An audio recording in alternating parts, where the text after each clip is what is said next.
안녕하세요. 네, 장관님. 네. 사면권은 대통령의 고유권이지만 매 정권마다 논란이 많았습니다. 매번 의견들이 많습니다. 예, 올 8.15 때 대통령께서는 김태우 전 구청장을 사면을 하셨죠. 그런데 네. 김 청장은 사면되자마자 법원 판결이 정치재판이다라고 말씀하셨고 자신은 공익신고자다 이렇게 대대적으로 말씀하시고 지금 예비 후보로 등록을 하셨죠. 근데 판결문을 보면은 사법부는 1, 2, 3심 전 신급에 걸쳐 가지고 김정구청장이 공익 제보자가 아니다라고 판결이 확정이 돼 있습니다. 근데 법무부 사면심사위원회의 위원인 검찰국장은 김태우 전 구청장이 내부 고발자인 점이 감안됐다. 공익 제보자, 내부 고발자 같은 취지라고 보여집니다. 제가 보기에는 사면권은 사법부 재판의 중대한 예외입니다. 그렇기 때문에 사법권을 무력화시키는 방향으로 행사돼서는 안 된다는 내재적 한계가 있지요. 그래서 이번 김태우 전 청장에 대한 사면처럼 확정 판결의 내용을 전문적으로 부인하는 식으로 사면권이 행사돼서는 안 된다. 이거는 재판권을 좀 형해화시킨다. 또 상권 분립을 정면으로 훼손하고 사법권의 뿌리를 흔드는 행태다라고 저는 생각합니다. 장관님의 견해는 어떠십니까? 예, 먼저 개별 사면 역시 대통령의 고유 정치적 결단이니까 실무자로서 상세하게 말씀드린 건 적절하지 않아 보입니다만 아마 검찰국장이 말한 취지는 위원님 말씀하신 그 공익신고라는 거는 법률상 정해진 죄에 대해서만 할 수 있게 절차적으로 돼 있지 않습니까? 그 판결은 아마 그걸 부인한 것이고 기본적으로 내부 고발의 성격은 사실 어차피 그런 면이 있다고 봅니다. 왜냐하면 조국 전 장관이라든가 유재수 씨라든가 이런 부분들 그리고 환경부 블랙리스트 일부 유죄 확정된 부분이 있어서 그런 부분을 다각적으로 고민하고 결정하신 것이라고 저는 생각합니다. 그리고 사면권이라는 것이 위원님 잘 아시다시피 사실 그게 유죄 판결이 난 것을 사면하는 것 아닙니까? 무죄 판결은 당연히 사면이 아니죠.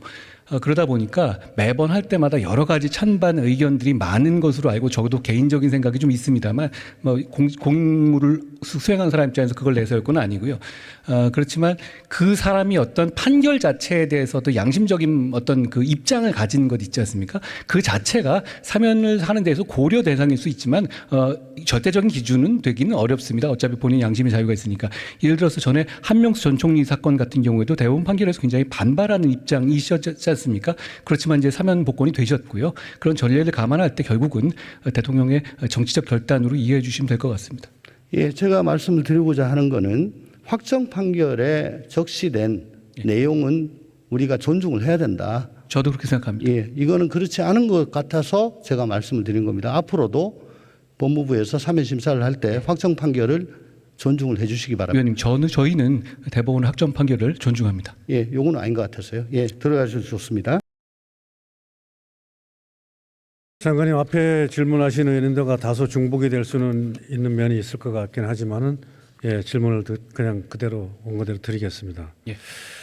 장관님 지난번 김만배 씨가 지난 대선을 앞두고 불거진 대장동 의혹 방향을 당시 이재명 후보에서 윤석열 후보에게 돌리기 위해 가지고 가짜 뉴스를 만들어냈다는 진술이 확보됐다고 알고 있습니다.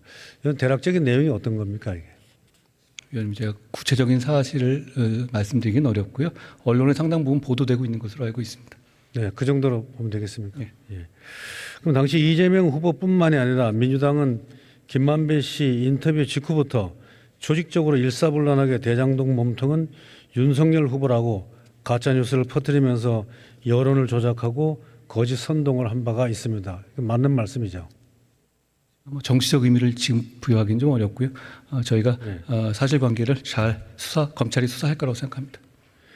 그래서 개인적으로 저는 가짜 뉴스와 거짓 선동의 의도가 국가 분열이라든가 또는 국민 갈등을 일으키는 것이라고 본다면 굉장히 중대한 범죄라고 생각하는데 장관님께서는 어떻게 생각하십니까?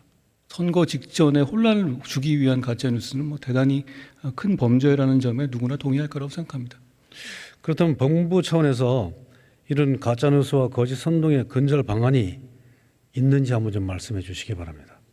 결국은 아까 제가 처음 말씀드렸다시피 그거 흐지부지 넘어가고 결과적으로 보면 가짜뉴스를 퍼뜨린 것이 정치적으로나 경제적으로 이익이 되는 일이 반복되어 왔기 때문에 근절되지 않는 거라고 생각합니다.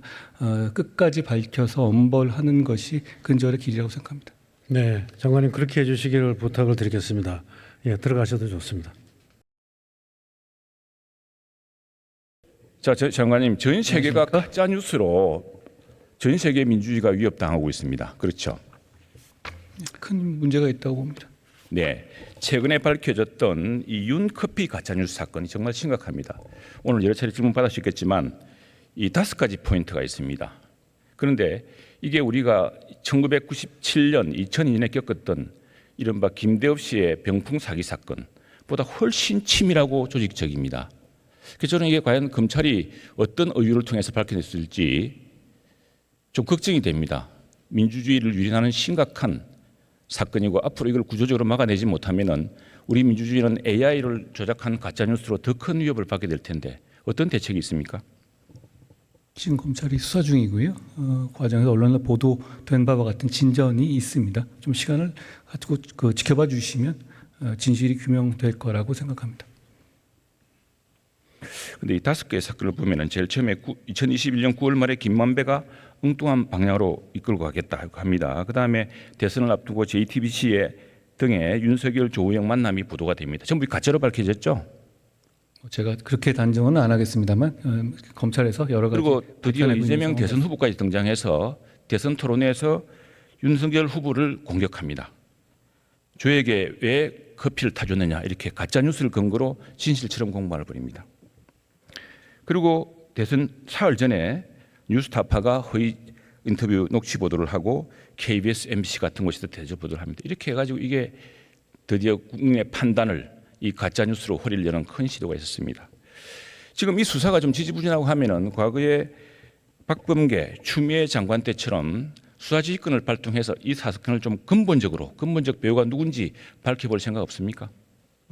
지금 검찰이 열심히 수사 중이고 진실이 밝혀질 거라고 생각합니다. 오늘 장관님 굉장히 침착하게 말씀하시는데 이 굉장히 심각한 문제고 현재 법령의 한계도 많습니다. 지금 그 김만배와 인터뷰를 한 뒤에 가짜뉴스 인터뷰를 한 뒤에 1억 6천만 원인가 책값에 보통 책값에 1만 배가 넘는 돈을 받은 그 사람은 무슨 걸 의율할 수가 있습니까? 제가 구체적 사안의 죄명에 대해서 말씀드리기는 어려울 텐데요. 본인이 얘기한 것 자체로 여러 가지 많은 걸 말해주고 있다고 생각합니다.